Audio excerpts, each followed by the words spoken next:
And I'm going to begin this program on a note that I want you're going to hear often here on every show. The question that we ask: are you financially fit?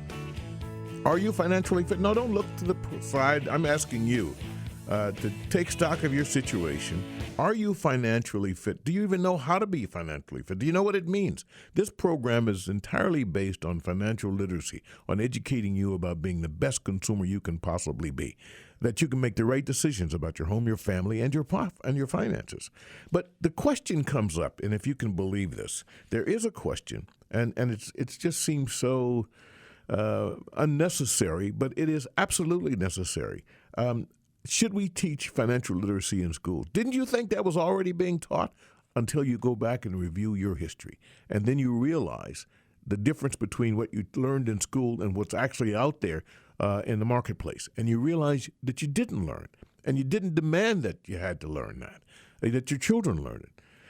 87% of Americans say financial literacy should be taught in schools. No kidding. This is what an RBC Wealth Management and City National Bank poll found out recently. Is financial literacy an important enough skill that it should be taught alongside reading, writing, and arithmetic? Yes. Most Americans seem to think so, according to a recent survey from RBC Wealth Management, U.S. and City National Bank. And so does my guest who looked at this, who commissioned this and looked at it. Malia Haskins is Vice President, Wealth Strategist at RBC Wealth Management, U.S. Money has long been considered a taboo topic, even among families, she says. It doesn't make any sense. Malia, first of all, and let me get your name right. I think there's so many ways to say it, but Malia Haskins, let me tell you, is a Vice President and Wealth Strategist for RBC Wealth Management based in Minneapolis. She's been with the company since 2004. Not only is she a strategist when it comes to wealth, she's also a licensed attorney. So I think she knows what she's talking about. And why did you commission this survey? As a wealth management firm, our advisors often find themselves working with the children of our clients to ensure that those children have an understanding of money and wealth. And it's a conversation that many parents aren't comfortable having themselves. We conducted the survey to gain a better understanding of how the various generations of Americans have learned, or didn't learn, to your point, right, about money and basic financial concepts, and how they, in turn, feel the next generation should learn about money. And the truth of the matter is, Malia, that if I don't learn, how do I teach my child? You can't prepare your child to manage their own money if you've never learned how to do it yourself. That's an excellent point, and I think our statistics bear that out. It appears that the baby boomers feel like that they didn't receive adequate instruction about money from their parents, compared to 29% of millennials said that they learned about money from their parents, whereas, the statistic was that 10% of the baby boomers felt like they learned about money from their parents. So we're getting better at it, yeah. But you're right. As a whole, if the parent group itself is not educated, then how can they be expected then to educate their kids? And why is it a taboo topic? Why are we afraid or reluctant, or we will not talk to money with our children in the family? Why? I think there are a couple of reasons for that. One is just a hangover, I think, from maybe the parents of the baby boomers.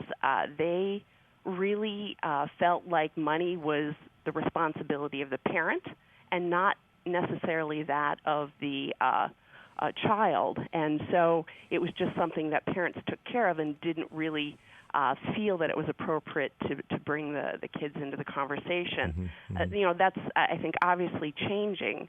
But I think that hangover is still there. Yeah. Plus, I think parents feel then they have to maybe share some of their failures, which is yes. oftentimes yes. awkward for them to do. I think you're right. I think because in many cases we're struggling to make ends meet, and it may not be comfortable to discuss among ourselves, parent to parent. We certainly are not going to bring the child into that discussion because we're not going to, and it's not a matter of admitting failure. It's just that we're not doing as well as we want to do. So we kind of keep it among ourselves. And I think that's part of it as well. That makes sense, I think. I agree. Yeah. No, I agree with you. But don't you think that the school would be jumping? Look, we play educational roulette. Malia, we give them a little bit of health, a little bit of science, a little bit of this or that, because in case they want to be a doctor. But the one thing that we know every child coming out of school is going to be, the one thing we know they're going to be is a consumer, and yet we fail to prepare them adequately. I don't get it. I think what was surprising about the survey results to me was that, while we're still not great at it, we are getting better.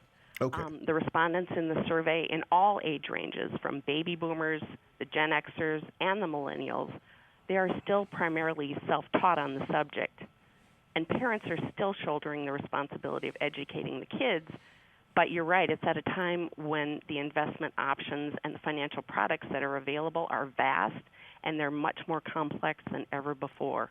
Yeah, they are. And, of course, one of the interesting things I want to talk to you when we come to the next segment here is that this new technology, the social media and the equipment that we have now may be pushing us toward that as well. My guest is Malia Haskins from RBC Wealth Management. We're talking about their survey, and folks, surprisingly or not, financial literacy should be taught in schools. We'll be right back. Stay with us.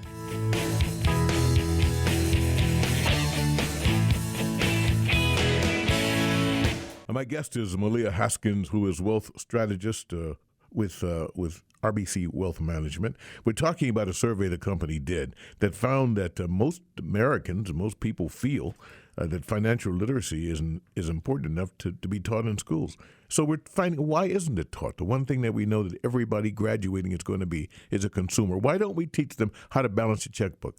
What investment tools are all about? I know that among many things, looking at your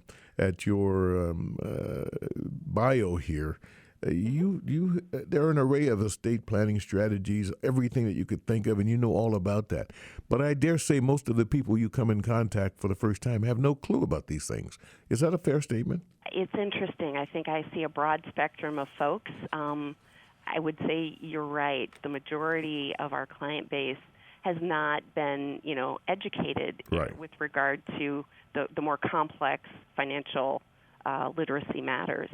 Yeah, I guess if you don't learn the basics, you're not going to learn the complex levels. That just doesn't work that way, does it? You're right. Without that foundation to build on, it's really difficult because the more complex strategies often do build off from those more basic concepts. But over the past several decades, I think Americans in general have just been assuming more personal responsibility for their financial literacy in an environment where we've got choices that are much more complex. So, what I mean by that is that financial products are more prolific and more complex. We've got 529s, 401ks, mutual funds, alternative investments, and additionally, financing options are also more complex. We've got options like credit cards, mortgages, home equity loans, asset-backed lines of credit, but the means of educating these individuals about these particular options, to your point, really has not kept up with the demand. Well, and what about the high-tech stuff that the kids now use? Is this helpful, Malia, in terms of young people or anybody learning more about finances, or is it a hindrance? It's a benefit overall. Okay. Because I think that, I think more people, young people in particular, we're seeing that, millennials are becoming much more educated and financially literate than the older generations who maybe haven't had as much exposure to the to the social media and other websites.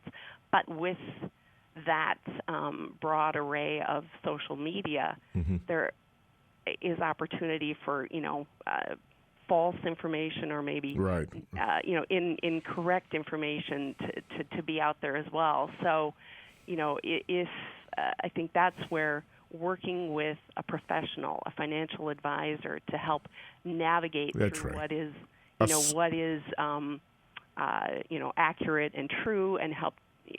I hear you. A certified. Wade through all of those things. A certified financial analyst, health counselor is important all the time.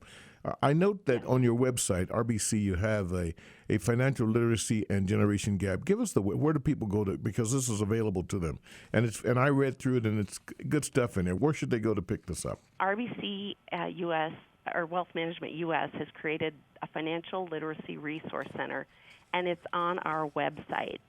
And it's available to clients, but it's also more robust through our advisors. So if individuals can partner up with one of our financial advisors, they can have access, and the Financial Literacy Resource Center is available to them. And you're right, it's a great website. It includes various educational materials and worksheets. We've got a really nice program. It's 7 ways to raise money-savvy kids. And it's designed for parents, for children that are 17 and younger, as well as for adult children that are in their 20s. And we address 7 key ways to raise those money-savvy kids: budgeting, go ahead, earning, saving, spending, giving, borrowing, and investing. And there are worksheets and methodologies and recommendations for parents with regard to coaching kids around all of those topics. Tell us again how we get there. How do we get to that, to find that? It's on RBC Wealth Management website. And I'm sorry, I don't have the... They can find it. If they're interested, they'll find it. And thank you, by the way, for being with me here, and also for doing this study. It just is more fuel that says we got to do it the right way. And come back and see us again soon, would you? I would love to do that. Thanks so much, Paul. It was a pleasure. It was a pleasure. Coming up next, how much should you tip? And should you tip the Uber driver? This is Home and Family Finance. I'm Paul Barrett.